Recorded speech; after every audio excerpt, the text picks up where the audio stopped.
Hello friends, welcome back to our channel. I hope आप सभी अच्छे होंगे और आपकी तैयारी भी सही चल रही होगी। सबसे पहले तो आपका बहुत बहुत धन्यवाद कि अब हम इस यूट्यूब की फैमिली में 500 हो गए हैं। इसके लिए आपका तहे दिल से धन्यवाद। और जो हमारा ये चैप्टर कल हमने सेट पढ़ा था और आज हमें करना है रिलेशन एंड फंक्शन। आप मुझ पर ट्रस्ट कर सकते हैं कि मैं इस सीरीज़ को कंप्लीट करूंगी और मैं सारे चैप्टर जो इम्पोर्टेंट है, जिसमें से मैंने आपको कहा था कि आप 50 क्वेश्चन के आसपास कवर कर पाएंगे। अगर आप अच्छे से करेंगे, इन्हीं रिजल्ट पे बेस्ड आप 50 क्वेश्चन आराम से कर पाएंगे 60 में से। ठीक है, तो आज हमें करना है रिलेशन एंड फंक्शन। तो चलो स्टार्ट करते हैं।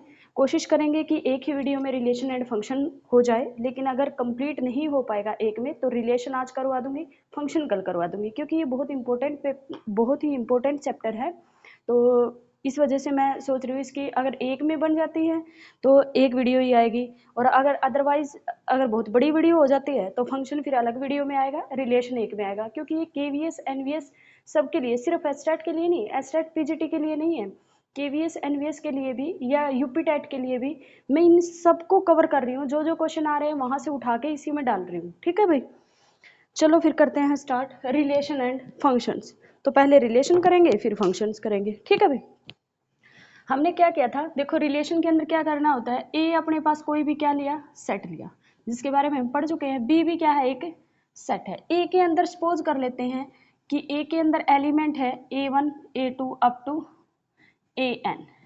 बी जो सेट है उसमें एलिमेंट है B1 B2 BM। ठीक है, यानी कि इसमें एलिमेंट कितने हैं, n, और इसके अंदर एलिमेंट कितने हैं, m। इसमें m है और इसमें n है। हमें बताने हैं नंबर ऑफ रिलेशन कितने होंगे। Number of relation, number of relation A B के अंदर नंबर ऑफ रिलेशन हो गए 2 की पावर कार्डिनलिटी ऑफ ए और कार्डिनलिटी ऑफ बी। ठीक है, अब कार्डिनलिटी क्या होती है, कार्डिनलिटी कार्डिनलिटी होती है भाई number of element, number of element in the set. ठीक है, कितने नंबर ऑफ एलिमेंट है सेट के अंदर, वो होती है cardinality of the set. For example, जैसे इसके अंदर अपने पास n एलिमेंट है तो इस ए सेट की कार्डिनलिटी हो जाएगी n। इसको ऐसे भी डिनोट करते हैं और n ऑफ a ऐसे भी लिखते हैं, n ऑफ a। ठीक है, इस पे निकालोगे तो क्या हो जाएगा अपने पास n ऑफ b, यानी कि कार्डिनलिटी ऑफ b डेटर्मिनेंट की तरह साइन होता है कार्डिनलिटी का, और एक n ऑफ b भी लिखते हैं। तो कितने हैं इसमें नंबर ऑफ एलिमेंट m, तो इसकी कार्डिनलिटी कितनी हो जाएगी, m हो जाएगी। टोटल नंबर ऑफ रिलेशन कितने होंगे, a और b दो सेट है, उसके अंदर टोटल नंबर ऑफ रिलेशन कितने होंगे, 2 की power cardinality of cardinality b। कब होंगे ये, जब a से b पे है कोई। ठीक है, तो इसमें a से b पे अगर कोई फंक्शन जा रहा है तो कार्डिनलिटी कितनी होगी, 2 की power cardinality of b into cardinality of a। अगर कोई सेट a है, जैसे यही एक सेट a है और इस सेट की कार्डिनलिटी पूछता तो इसके अंदर कितने नंबर ऑफ एलिमेंट है, n। नंबर ऑफ रिलेशन कितने बनाएगा ये बनाएगा 2 की पावर कितनी हो जाएगी, सेम सेट से सेम सेट पे बनाएगा फिर रिलेशन। क्योंकि रिलेशन के लिए हमारे पास क्या होता है, ए का रिलेशन जैसे ए से है तो ए का रिलेशन अगर ए से है तो ये ऐसे आएगा भाई, पहले ए का एलिमेंट ले लिया A1, उसके बाद अपने पास A1 आएगा, फिर A1 के साथ A2 आएगा, A1 के साथ A3 आएगा, ऐसे चलते जाएंगे। ये जो A1 है ना ये आ रहा है पहले से, सिमिलरली फिर A2 A3 भी आ जाएगा। ये जो पहले वाले एलिमेंट है ये आ रहे हैं इस सेट से, और ये जो दूसरे वाले आ रहे हैं ये आ रहे हैं इस सेट से। तो थोड़ा सा ना कंफ्यूजन दूर हो जाएगा अगर मैं सेट अलग ले लूंगी। यानी कि अगर मुझे रिलेशन निकालने हैं ना ए बी में, तो ए का रिलेशन अगर बी से निकालना है तो अपने पास A1 B1 होगा, जैसे A2 B3 होगा। वो डिपेंड करेगा रिलेशन क्या दे रखा, हम एग्जाम्पल करेंगे वहां से क्लियर हो जाएगा। तो ये जो है ये पहले सेट से आएगी और उसका रिलेशन है किसके साथ, दूसरे सेट के साथ। और ये देखेंगे हम एलिमेंट कितने हैं, वो होते हैं अपने पास नंबर ऑफ रिलेशन। क्लियर हो गया भाई, क्लियर हो गया, ये रिलेशन के एलिमेंट होते हैं। ठीक है,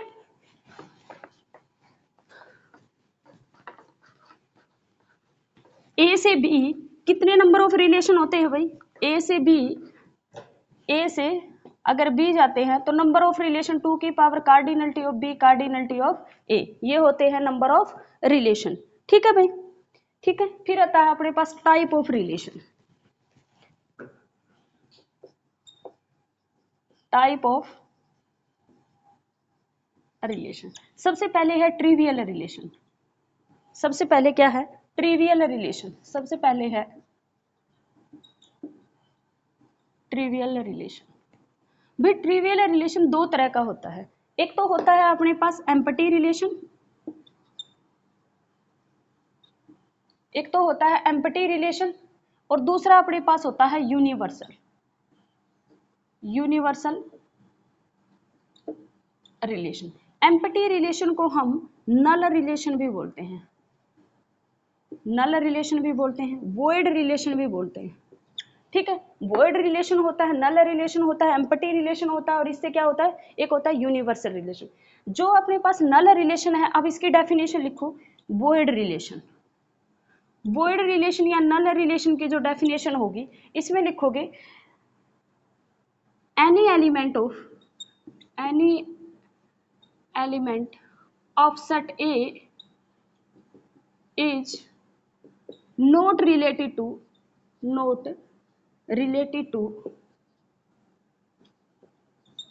any element of A or other set। अगर हमने A से B पे रिलेशन डिफाइन किया और हम कह रहे हैं कि ये एम्पटी रिलेशन है, तो A का कोई भी एलिमेंट अपने पास उस सेट B के साथ रिलेशन नहीं बनाएगा, और A से A पे अगर सेट है तो A का कोई भी एलिमेंट A से रिलेटेड नहीं होगा। That is called the void set. Example लिखो इसका। जैसे मैंने सेट ले लिया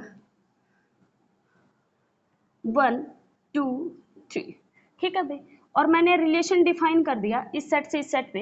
वो मैंने कर दिया कि 1 4 1 7 2 9, ठीक है, और जो रिलेशन है वो है अपने पास even number.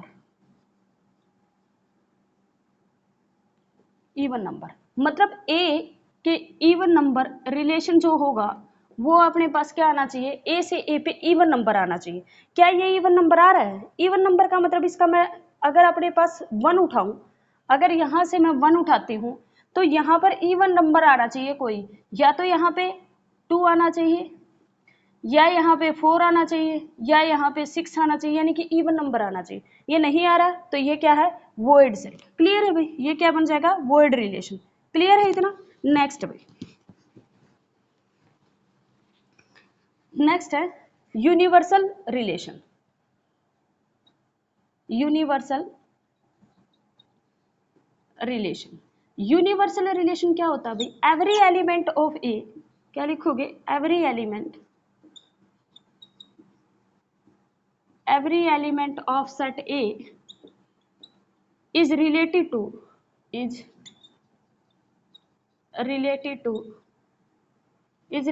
to every element of itself। ठीक है, एवरी एलिमेंट ऑफ सेट ए अगर रिलेटेड हो, ए से ए पे अगर कोई सेट है अपने पास, तो रिलेशन क्या होगा? एवरी एलिमेंट ऑफ ए अगर रिलेटेड है इटसेल्फ से, यानी कि उस सेट ए से, तो उस रिलेशन को हम क्या बोलेंगे? यूनिवर्सल रिलेशन बोलेंगे। ठीक है भाई, हमने टाइप ऑफ रिलेशन में पहला टाइप खत्म कर लिया है। पहला टाइप क्या था अपने पास? Trivial relation. पहला टाइप क्या था? Trivial relation. नेक्स्ट है अपने पास identity relation. Identity relation. Identity relation क्या होता है? आइडेंटिटी रिलेशन होता है अपने पास, आइडेंटिटी रिलेशन में होता है every element of A, every element of A is related to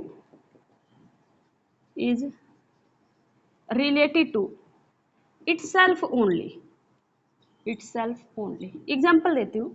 जैसे मेरे पास एक सेट है 1 2 3, ठीक है, every element of A is related to itself only. सिर्फ खुद से रिलेटेड हो। आपको कंफ्यूजन होगी रिफ्लेक्सिव में और आइडेंटिटी। यूनिवर्सल सेट होता है ए के अंदर जितने भी एलिमेंट है, पीछे हमने किया था यूनिवर्सल सेट, जैसे 1 2 3 है तो एवरी एलिमेंट जो इसके होंगे 1 का रिलेशन 1 के साथ भी होना चाहिए, 1 का रिलेशन 2 के साथ भी होना चाहिए, 1 का रिलेशन 3 के साथ भी होना चाहिए। अगर इसी का मैं यूनिवर्सल निकालूं, यूनिवर्सल सेट जो बनेगा वो अपने पास क्या होगा, यूनिवर्सल रिलेशन के लिए ये होता है 1 1 1 2 1 3 और 2 3 2 1 और क्या होता है 2 2 3 1 3 2 और 3 3।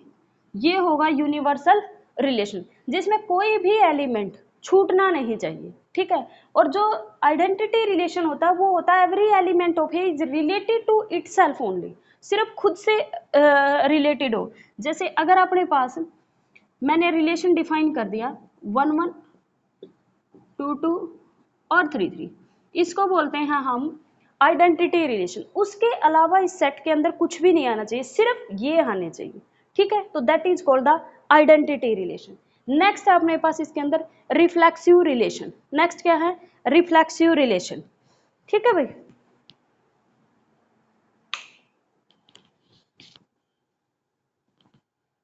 रिफ्लेक्सिव रिलेशन, ठीक है।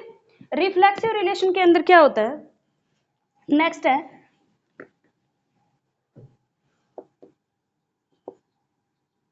रिफ्लेक्सिव रिलेशन, ठीक है भाई। Every element of A is related to itself only नहीं आएगा, उसके अलावा भी आ सकते हैं। तो ये अपने पास कौन सा है, आइडेंटिटी, ये है आइडेंटिटी। ये क्या है, यूनिवर्सल, यूनिवर्सल। ये क्या होगा,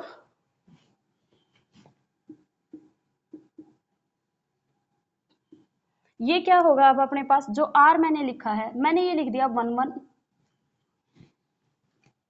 1 1 2 2 3 3 और एक लिख दिया मैंने 2 3, ठीक है भाई।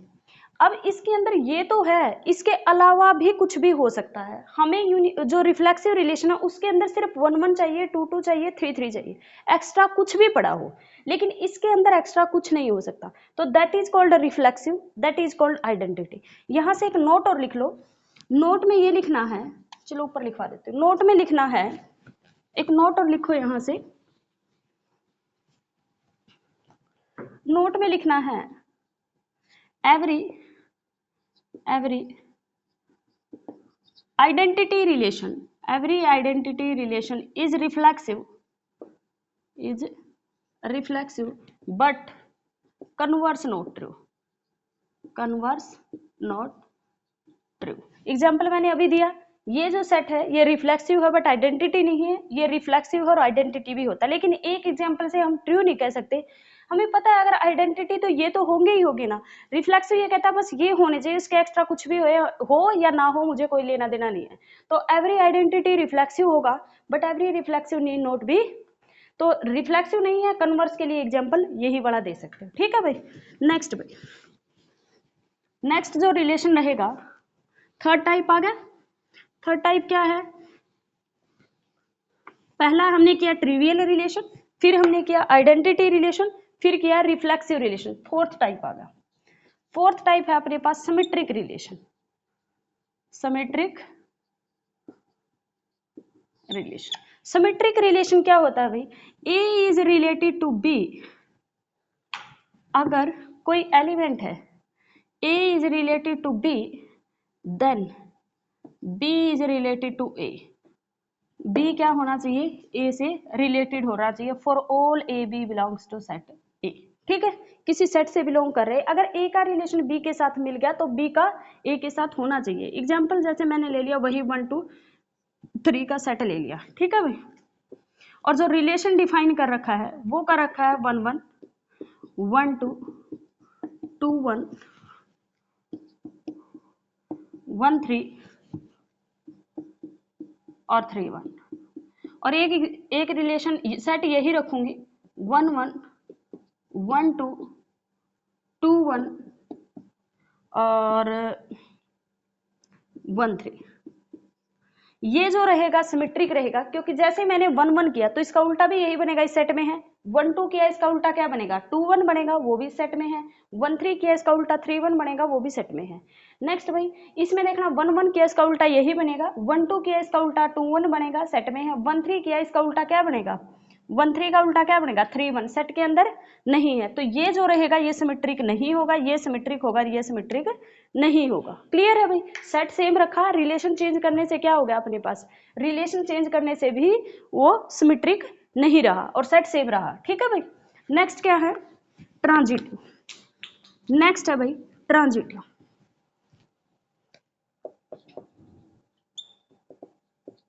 Transitive relation, A is related to B and B is related to C, then first और last A is related to C होना चाहिए for all ABC। इसमें 3 एलिमेंट चाहिए भाई, बिलोंग्स टू सेट A। ठीक है, A का रिलेशन अगर B के साथ मिल गया और B का रिलेशन C के साथ मिल गया तो सेट के अंदर A का C के साथ होना चाहिए, तभी वो ट्रांजिटिव होगा। एग्जाम्पल जैसे अगर हमें देखना है, एग्जाम्पल से वही मैं सेट वही लेके चलूंगी 1 2 3। ठीक है, अब हमें देखना है इसके अंदर जो रिलेशन रहेगा 1 2, 1 का 1 के साथ ले लिया, 1 का 2 के साथ ले लिया और 2 का 3 के साथ ले लिया और 1 का 3 के साथ ले लिया। ठीक है, नेक्स्ट अगर एक रिलेशन ले लिया 1 1 ले लेते हैं और दूसरा 1 का 2 के साथ ले लिया, 2 का 3 के साथ ले लिया और 1 का 3 के साथ ले लिया। ठीक है, सॉरी 3 का 1 के साथ ले लिया। ठीक है, बस इतना ही। देखो 1 का 1 के साथ लिया, 1 का मतलब A का रिलेशन B के साथ, B का रिलेशन C के साथ, तो 1 का 2 के साथ है इसके अंदर, 1 का रिलेशन 2 के साथ, 2 का रिलेशन 3 के साथ, 1 का 3 के साथ है, तो ये क्या हो जाएगा ट्रांजिटिव हो जाएगा। ठीक है, लेकिन ये वाला देखना 1 का 1 के साथ, 1 का 2 के साथ, तो 1 का 2 के साथ है, 1 का 2 के साथ, 2 का 3 के साथ, 1 का 3 के साथ नहीं है, 3 का 1 के साथ है, तो यहाँ से अपने पास क्या होगा, ये ट्रांजिटिव नहीं होगा। क्लियर हो गया भाई, क्लियर हो गया। ठीक, तो टाइप ऑफ रिलेशन हमने 5 टाइप के पढ़े हैं शायद। पहला हमने पढ़ा है ट्रिवियल रिलेशन, सेकंड हमने पढ़ा है आइडेंटिटी रिलेशन, फिर हमने पढ़ा है रिफ्लेक्सिव रिलेशन और फिर हमने पढ़ा है सिमेट्रिक एंड देन पढ़ा है ट्रांजिटिव रिलेशन। ठीक है भाई, 2 एग्जाम्पल और है इंपॉर्टेंट जो आपको लिखने हैं। ठीक है, पहला लिखना है अगर अपने पास पैरेलल लाइन है, कैसी लाइन है पैरेलल लाइन, पैरेलल लाइन है तो मतलब एक लाइन मैंने ये ले ली और एक ये ले ली। भाई ये बताना खुद लाइन खुद के क्या होती है, every line is parallel to itself, तो ये अपने पास रिफ्लेक्सिव होगा। ठीक है, अगर ए बी के पैरेलल है तो क्या हम ये कह सकते हैं बी ए के पैरेलल होगी, कह सकते हैं, तो ये क्या होगी सिमेट्रिक होगी। अब अगर अपने पास ए बी के पैरेलल है और बी सी के पैरेलल है तो क्या ए और सी पैरेलल होगी, बिल्कुल होगी, तो ये हो जाएगी ट्रांजिटिव। और दूसरा एग्जाम्पल आपको पढ़ना करना है, सेकंड करना परपेंडिकुलर लाइन। ये मैं क्यों करवा रही हूँ क्योंकि बार बार पेपर में पूछे जाते हैं। परपेंडिकुलर लाइन, परपेंडिकुलर लाइन में क्या है, ये मैंने मान लिया लेट अस सपोज दैट ये लाइन ए है, ये लाइन बी है, ए अपने पास परपेंडिकुलर है बी के, क्या इटसेल्फ लाइन ए लाइन परपेंडिकुलर हो सकती है ए के, नहीं हो सकती, तो इसका मतलब ये रिफ्लेक्सिव नहीं होगी क्योंकि एवरी लाइन तो पैरेलल होती है इटसेल्फ के, तो परपेंडिकुलर नहीं हो सकती। ए अगर बी के परपेंडिकुलर है तो क्या बोल सकती हूँ बी ए के भी परपेंडिकुलर है, बिल्कुल, क्योंकि दोनों 90 डिग्री पे होते हैं, तो ये सिमेट्रिक हो जाएंगे। मैंने एक और ले ली line that is called the C, A B के परपेंडिकुलर है, बी सी के परपेंडिकुलर, तो क्या ए सी परपेंडिकुलर है, बिल्कुल भी नहीं, ये क्या हो जाएंगे पैरेलल हो जाएंगे, तो ये अपने पास ट्रांजिटिव नहीं है। तो परपेंडिकुलर लाइन सिर्फ सिमेट्रिक रिलेशन बनाती है और जो पैरेलल लाइन है वो सिमेट्रिक होती है, रिफ्लेक्सिव होती है और ट्रांजिटिव होती है। जब इन तीनों प्रॉपर्टी को अगर कोई रिलेशन होल्ड कर लेता है तो उसको बोलते हैं इक्विवेलेंस रिलेशन। क्या बोलते हैं, equivalence relation.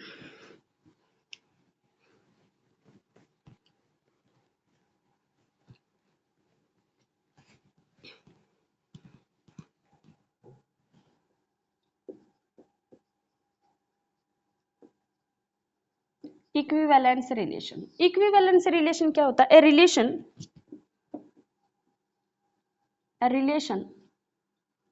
hold all three properties properties is called equivalence relation. पहली क्या होती है?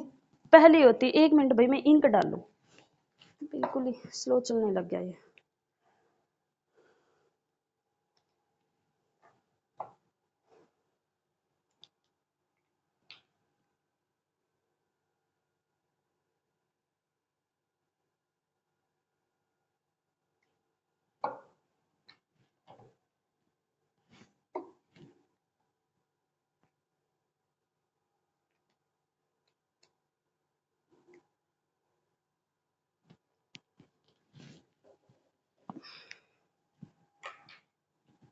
पहला है रिफ्लेक्सिव रिलेशन, इसको सेटिस्फाई करे। दूसरा है सिमेट्रिक रिलेशन, इसको सेटिस्फाई करे। और थर्ड है ट्रांजिटिव। ये दोबारा बताने की तो शायद जरूरत नहीं होगी। रिफ्लेक्सिव खुद का खुद के साथ होना चाहिए और कुछ भी रहे। सिमेट्रिक ए का बी के साथ है तो बी का ए के साथ रहे और कुछ भी रहे। ट्रांजिटिव में ए का बी के साथ है, बी का सी के साथ है तो ए का सी के साथ होना चाहिए। ठीक है भाई। अब आता है अपने पास नेक्स्ट, जो नोट में आप डालोगे, यानी कि नेक्स्ट अब इंपॉर्टेंट नोट लिखने हैं। तो पहले में लिखना नंबर ऑफ रिफ्लेक्सिव रिलेशन। ठीक है, नंबर ऑफ रिफ्लेक्सिव रिलेशन। चल लिखवा ही देती हूँ। इक्विवेलेंस रिलेशन पता चल गया ना?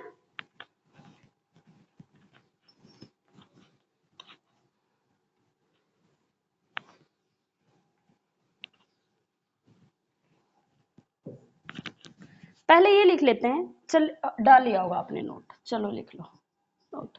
Number of reflexive relation. भाई नंबर ऑफ रिफ्लेक्सिव रिलेशन होते हैं 2 की power n n minus 1। Number of symmetric relation 2 की power n n plus 1 by में 2। अब आपको ये होएगा, ये तो बुक में भी लिखा हुआ है, ये याद कैसे रखने हैं? और याद रखने के लिए हमें ये पता होना चाहिए आए कहाँ से है। मैं थोड़ा सा इसका प्रूफ पे जाऊंगी ताकि आपको ये याद रहे, वरना ये याद ही नहीं रहते हैं। और नंबर ऑफ ट्रांजिटिव के बारे में पूछेगा नहीं, क्योंकि मैं अभी बताऊंगी वो प्रूफ ही नहीं होता। ठीक है, तो कोई रिलेशन नहीं बनाता। अब देखना, जैसे एक मैट्रिक्स, मैंने एक मैट्रिक्स ले ली n क्रॉस n की, मैं पहले लिखती हूँ 3 क्रॉस 3 के, ताकि कंफ्यूजन दूर हो जाए। मैंने लिख लिया A B C D E F G H I। ठीक है, अब रिफ्लेक्सिव क्या कहता है? रिफ्लेक्सिव की डेफिनेशन पे जाओ।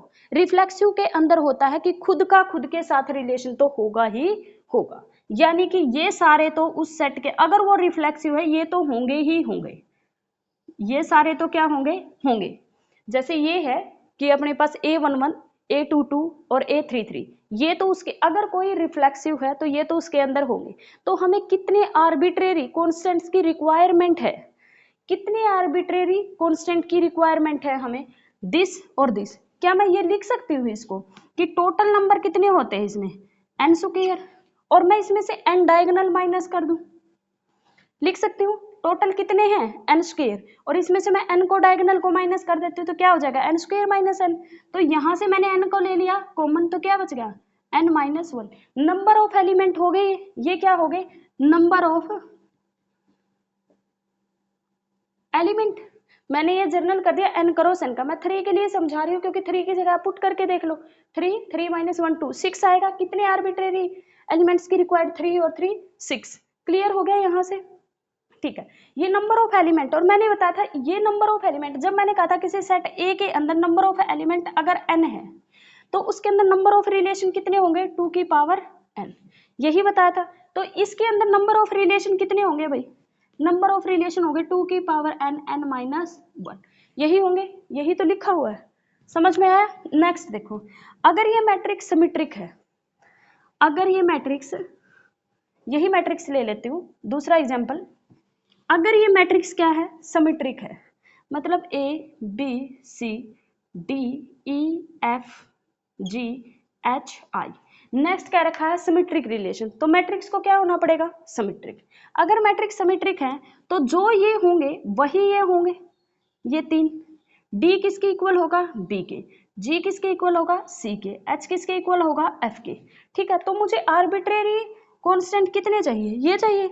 और सिमेट्रिक मैट्रिक्स में कितने आर्बिट्रेरी कांस्टेंट की जरूरत होती है हमें, n+1 बाय में 2, क्योंकि ये वाले जो होते हैं ये तो उसकी डेफिनेशन में होता है, क्योंकि मैट्रिक्स सिमेट्रिक ही तब होंगी जब ये एज इट इज एलिमेंट इसमें होंगे, मतलब उस सिमेट्रिक मैट्रिक्स क्या होती है, उसका ट्रांसपोज करें और वही आ जाए। ठीक है, तो इन एलिमेंट्स की तो अगर ये मिल गए तो ये तो अपने आप ही मिल जाएंगे, क्योंकि ये तो सेम होते हैं। तो आर्बिट्रेरी जो हमें कांस्टेंट चाहिए वो कितने चाहिए, n+1 बाय में 2। नंबर ऑफ एलिमेंट आ गए ना, ये इसके नंबर ऑफ आर्बिट्रेरी एलिमेंट आ गए ना जिसकी रिक्वायरमेंट है। तो अगर नंबर ऑफ रिलेशन कितने हो जाएंगे, फिर नंबर ऑफ रिलेशन हो जाएंगे 2 की पावर n+1 बाय में 2। क्लियर हो गया भाई, यहां से क्लियर हो गया, आई होप क्लियर हो गया होगा। ट्रांजिटिव के अंदर ए का बी के साथ, बी का सी के साथ होता, तो ऐसी कोई मैट्रिक्स ही नहीं बन सकती जो उस रिलेशन को सेटिस्फाई करे, अलग अलग बनेगी और अलग अलग उससे फिर फॉर्मूले आएंगे, वो हर ऑर्डर के लिए डिफरेंट बनेंगे।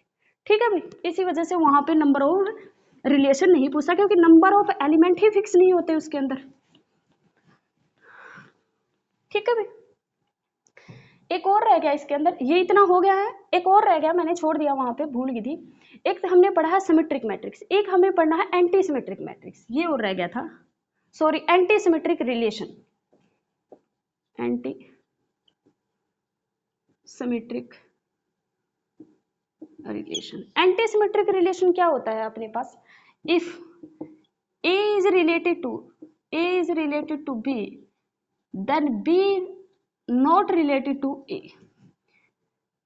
और इसको ये भी लिख सकते हैं, if A is related to B and B is related to A, then फिर A is equal to क्या होना पड़ेगा, B ही होना पड़ेगा। एंटी सिमेट्रिक का मतलब है A का रिलेशन B के साथ है तो B का A के साथ नहीं होना चाहिए, और अगर बाई चांस हो जाता है तो A और B को क्या होना पड़ेगा, इक्वल होना पड़ेगा। क्लियर है भाई, इतना इतना क्लियर है।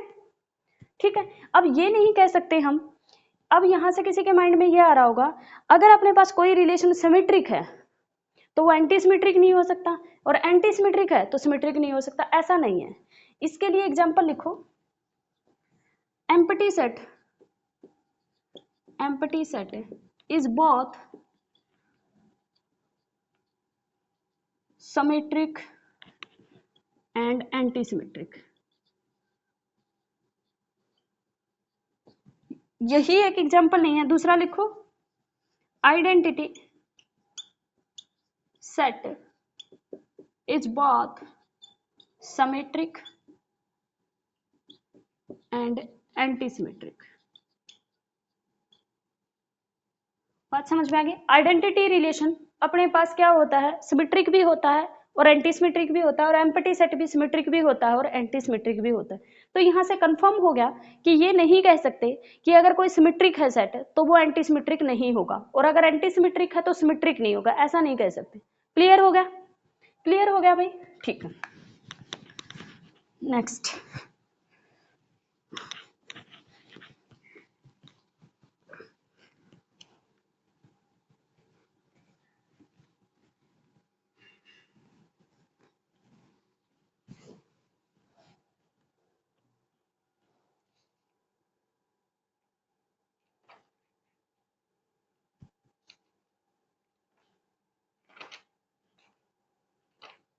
नेक्स्ट फिर क्वेश्चन करवाऊंगी, पहले ये और एक और कर लेते हैं।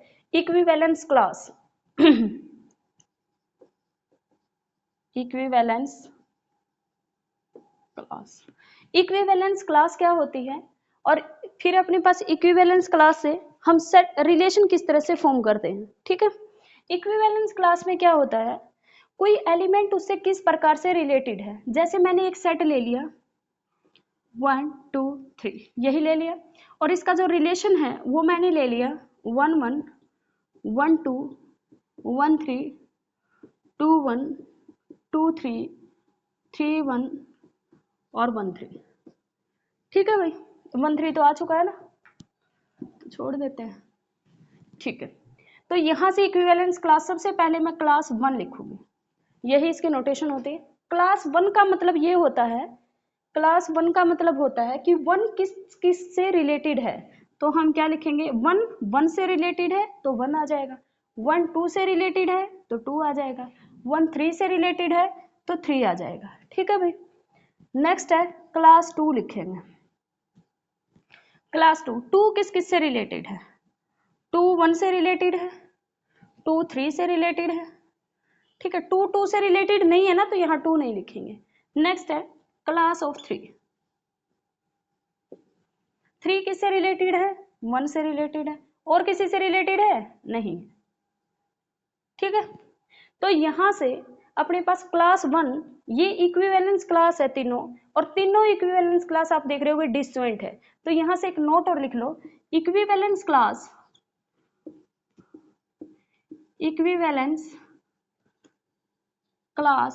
इज आइदर इक्वल और डिसजॉइंट,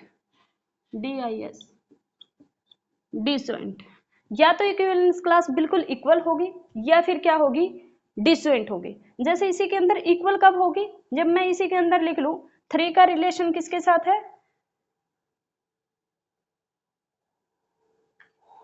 अगर मैं ये लिख लूं 3 2 और 3 3, ये और लिख लिया मैंने, तो यहाँ पे क्या आ जाएगा? 3 का रिलेशन 1 के साथ है, 3 का रिलेशन 2 के साथ है, और 3 का रिलेशन क्या आ जाएगा? 3 के साथ है। तो ये दोनों क्या हो जाएगी? इक्वल हो जाएगी एग्जैक्टली। तो class 1 is equal to class 3 और क्लास 2 क्या रहेगी? डिफरेंट होगी। तो या तो क्या होंगी इक्विवेलेंस क्लासेस? डिसजॉइंट होगी या फिर इक्वल होंगी। क्लियर है भाई? क्लियर है इतना? ठीक है। अब हमारे पास अगर ये दे रखी हो और हमें ये रिलेशन कैसे फॉर्म करना है, देखो भाई, मैंने क्लास 1 जो दे रखी है उससे पहले मैं निकालूंगी 1 2 3। ये जो एलिमेंट है इनकी प्रोडक्ट करनी है हमें 1 2 3 के साथ ही।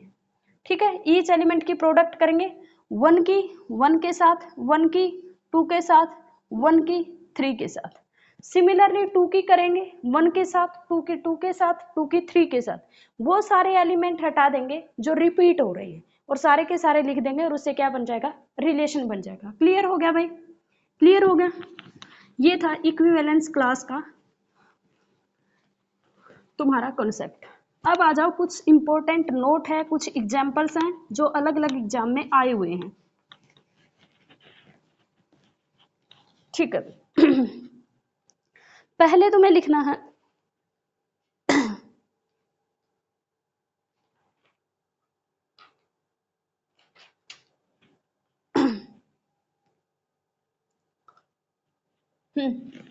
जो अपने पास एम्पटी रिलेशन होता है, क्या लिखना? पहला जो पॉइंट लिखना है वो लिखना है एम्पटी रिलेशन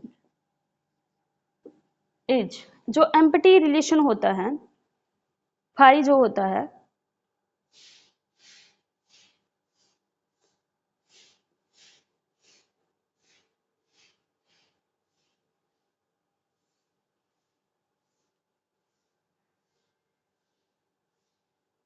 एक मिनट रुक जाओ भाई।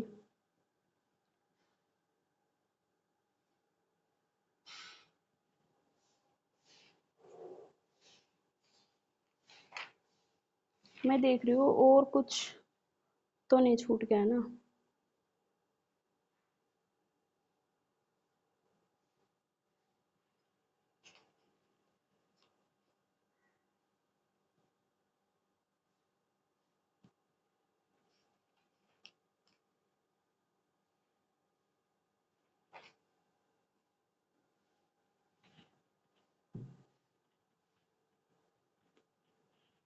जो एम्पटी रिलेशन होता है, ठीक है, एम्पटी रिलेशन होता है is symmetric and transitive. Symmetric और अपने पास क्या होता है? एंटी सिमेट्रिक भी अभी किया था है ना। सिमेट्रिक होता है और एंटी सिमेट्रिक भी होता है।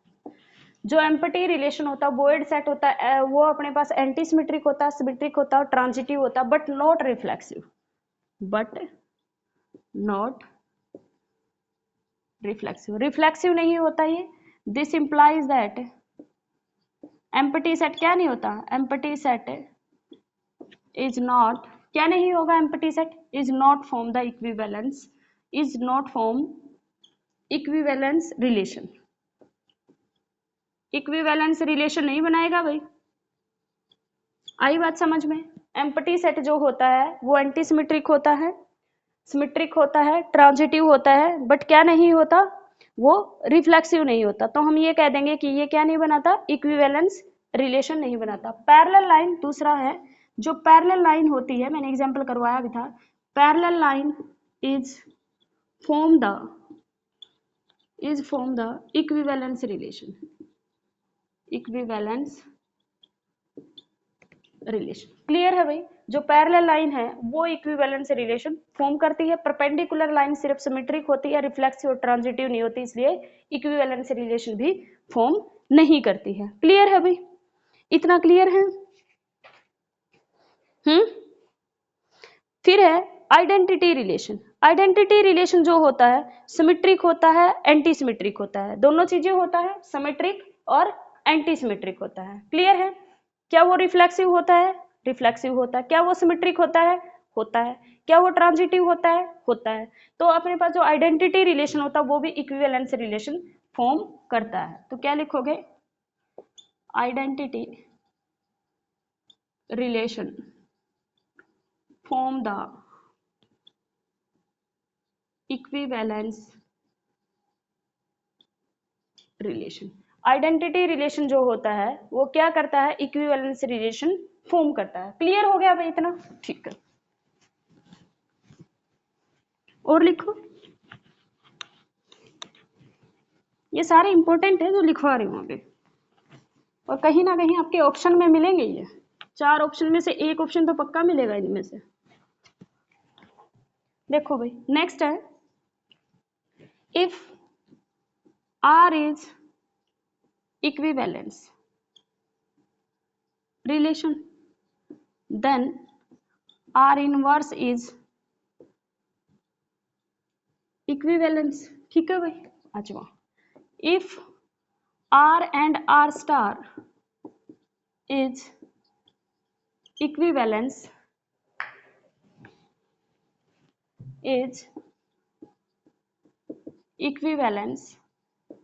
then R intersection R star is equivalence relation, equivalence relation। Clear है भाई? 6th लिखो, if R and R star is equivalence relation but R union R star need not be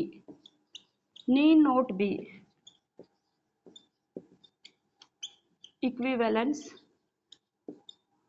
relation. भाई are और are star अगर equivalence relation form करते हैं तो उनकी यूनियन जरूरी नहीं इक्विवेलेंस रिलेशन फॉर्म करे।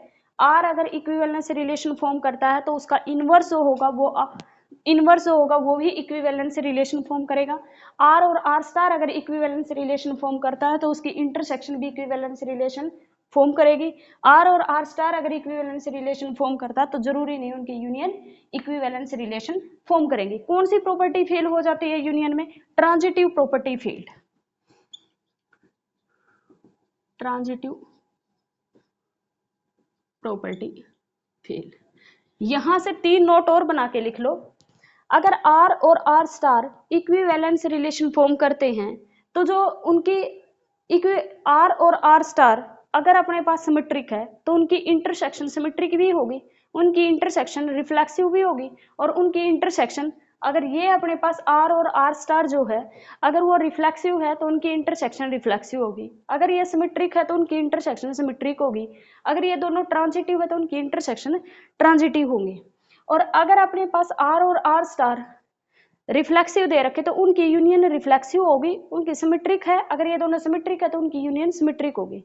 बट अगर ये दोनों ट्रांजिटिव है तो उनकी यूनियन ट्रांजिटिव हो, इसकी कोई गारंटी नहीं होती। तो ट्रांजिटिव प्रॉपर्टी फेल होने की वजह से अगर ये दोनों इक्विवेलेंट भी है, इक्विवेलेंस रिलेशन फॉर्म करते तो इनकी यूनियन जो होती है वो इक्विवेलेंस रिलेशन फॉर्म करे, इसकी कोई गारंटी नहीं है। क्लियर है भाई?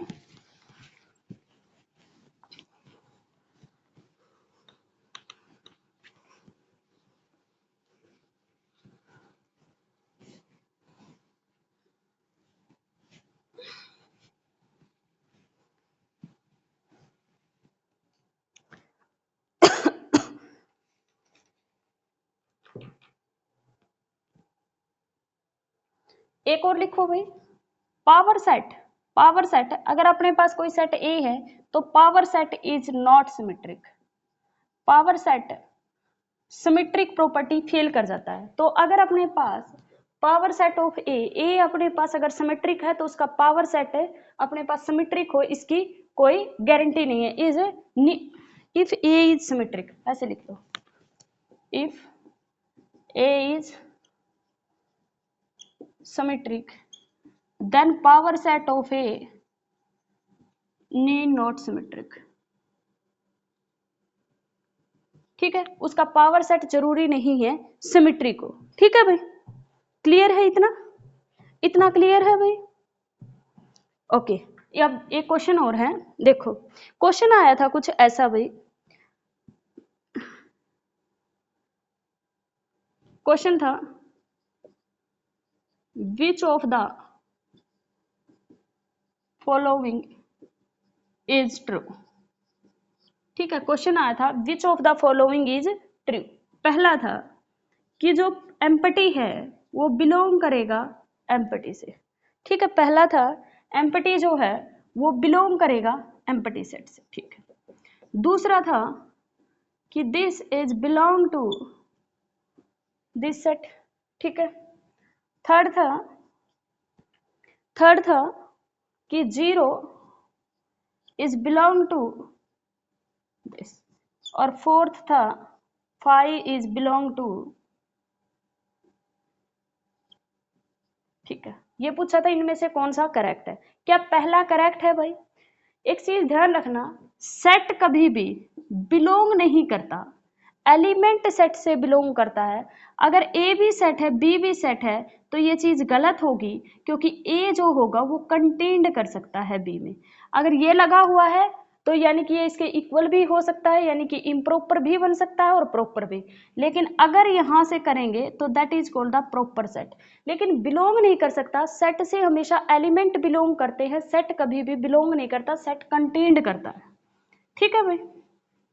ठीक है, ये पिछली बार भी डीएसएसबी में एक क्वेश्चन आया था। ठीक है, यही नहीं आया था, ये किसी और टेट में आया हुआ है, लेकिन इस टाइप का क्वेश्चन आया हुआ था ग्रुप थ्योरी के उसमें कि कौन सा कंटेंट करेगा और कौन सा बिलोंग करेगा। तो ये तो सेट है ना भाई, एम्पटी सेट, सेट सेट से बिलोंग कैसे कर सकता है? कंटेंट करेगा। ये दे रखा 5, ये भी सेट है, ये भी क्या करेगा भाई? जब भी अपने पास इटसेल्फ उठाते हैं, इटसेल्फ तो सबसेट होता है ना सेट का, यहाँ पे भी इटसेल्फ तो सबसेट होगा इटसेल्फ का। नेक्स्ट, 0 बिलोंग करेगा इससे भाई। ठीक है, 0 एलिमेंट है, बिलोंग के लिए वैसे तो ये सही है कि 0 है और एलिमेंट है ये, तो ये बिलोंग करेगा। लेकिन 0 इस सेट में भी तो होना चाहिए, इस सेट में नहीं है तो ये भी गलत है। नेक्स्ट है, ये मैंने लिखा हुआ 5 इसका एलिमेंट है भाई। अब ये सेट नहीं है, यहाँ ये सेट था, यहाँ ये एलिमेंट है इसका। समझ में आया? ये क्या है? एलिमेंट है इसका, तो ये इससे बिलोंग करेगा, दैट इज द करेक्ट। ठीक है भाई, क्लियर हो गया है? इस टाइप के क्वेश्चन ना बहुत पजल कर देते हैं वहां, तो आप इस टाइप के क्वेश्चन भी किया करो। आई थिंक अब ये रिलेशन कंप्लीट हो गया है अपना, कुछ बचा नहीं है। फिर भी अगर कुछ बच गया हो, कुछ रह गया हो तो आप कमेंट कर देना, मैं वो दोबारा करवा दूंगी। मेरे हिसाब से शायद हो गया है, शायद कुछ नहीं रहा मेरे हिसाब से, तो शायद कुछ नहीं रहा अभी। चलो फिर फंक्शन के लिए हम नेक्स्ट वीडियो में मिलते हैं, क्योंकि अदरवाइज बहुत लेंथी हो जाएगा। तो आप इसको अच्छे से करना। Thank you so much.